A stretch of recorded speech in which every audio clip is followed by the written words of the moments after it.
Can I make a Halloween-themed punch needle project that's practical? This is a craft experiment. Halloween is probably my favorite holiday. As much as I love Mariah Carey, I really do not need her to be unfrozen in September. That's too early. So, the existence of Halloween provides an excellent buffer. So, I wanted to make a Halloween-themed punch needle project that can actually be used during Halloween. Something more than a decoration. My idea is a punch needle treat box. I'm basing the structure of this box completely from an old Oxford Company blog post project. I've dug up some of the old blog posts and videos for y'all to check out if you want, but I didn't print out any patterns. I'm doing this basically freehand. Because Halloween is very, very, very soon, and this is kind of last minute for me, I'm not going to make this project too complicated, just a lot of themed colors with a special highlight. At the bottom of this treat box, I am punching a ghost.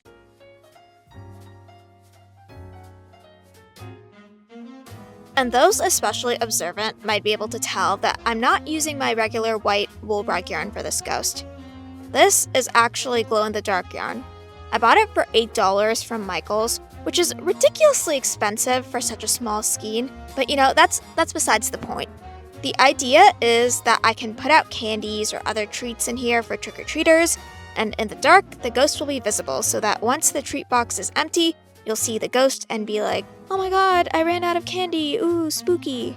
I'm using this yarn with an Oxford 13 fine punch needle here, but as you might be able to tell, it's a tiny bit thinner than my usual rug yarn that I use with a fine punch needle. Hopefully it looks okay on the other side. We'll see. It would be awesome if I could find a larger selection of glow-in-the-dark yarns. I only have a basic colorway here that glows green in the dark. I've seen some wild-looking glow-in-the-dark yarns on Amazon, but I tend to avoid online marketplaces like Amazon unless I absolutely cannot find what I'm looking for anywhere else.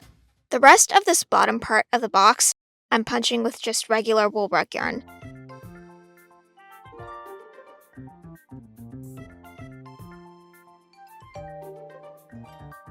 This is Briggs & Little Heritage in Hunter Orange, and Briggs & Little Super in black. Now, this is where our video takes a fun turn. I'm now going to start punching from the opposite side. Yes, you are seeing this right. I'm punching on both sides of my monk's cloth. I want the sides of the box to have the loopy side on the outside, if that makes sense. And to make this happen, I have to punch on both sides of my monk's cloth, kind of pirate the pattern. I'm not doing anything too complicated for the sides here. For the long sides, I'm using more Hunter Orange and black, but for the short sides, I'm doing something a little different. When I went to Michael's, I didn't just buy glow-in-the-dark yarn. I also bought glow-in-the-dark embroidery floss. For every other row on these short sides, I'm punching with one strand of black yarn and one strand of embroidery floss together. It creates a really fun and unique texture, and it'll look really cool and creepy in the dark, I think. By the way, I punched this part of the box live right here on this channel, so if you like this video and want to be notified every time I go live, you should subscribe and make sure you have notifications turned on. So now that I'm done punching, I'm going to carefully press this. I have my iron on a medium temperature, and I'm putting a dry towel between my work and the iron. The reason I'm not doing my usual steam press thing is because I have synthetic fibers in my work, and I don't want them melting because of the temperature of the iron. Now, I'm going to carefully apply a glue water mix to the edges of my pattern here, right onto my monk's cloth. This is just regular white school glue, washes out with water.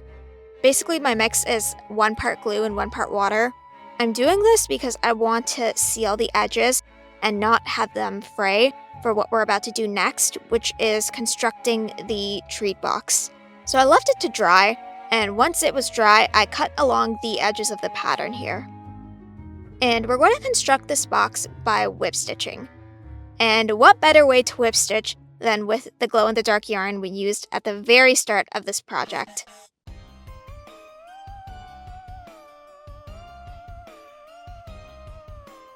I'm using a darning needle and about an arm's length of yarn at a time so that it doesn't get tangled.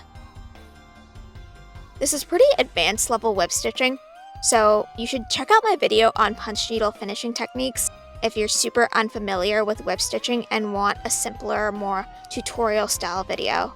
I whip stitched around the bottom perimeter and then whip stitched up one side at a time, joining the two sides of the monk's cloth together.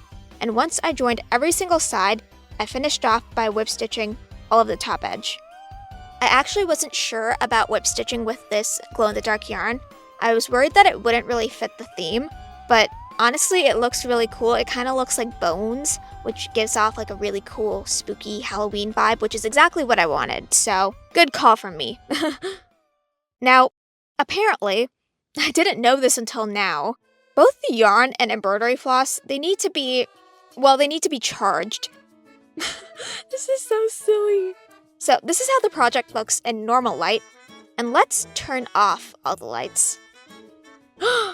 Oh my gosh. Okay, this is sick. This is so cool. I don't know how many treats can fit in here.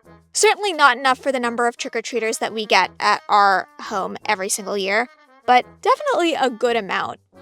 And I just love the way the glow-in-the-dark yarn and embroidery floss comes through. It looks very it gives off a completely different vibe at the dark, so that's really cool. And with that, this is the end of this video. Thanks so much for watching. Hope you have a great Halloween. Until next time.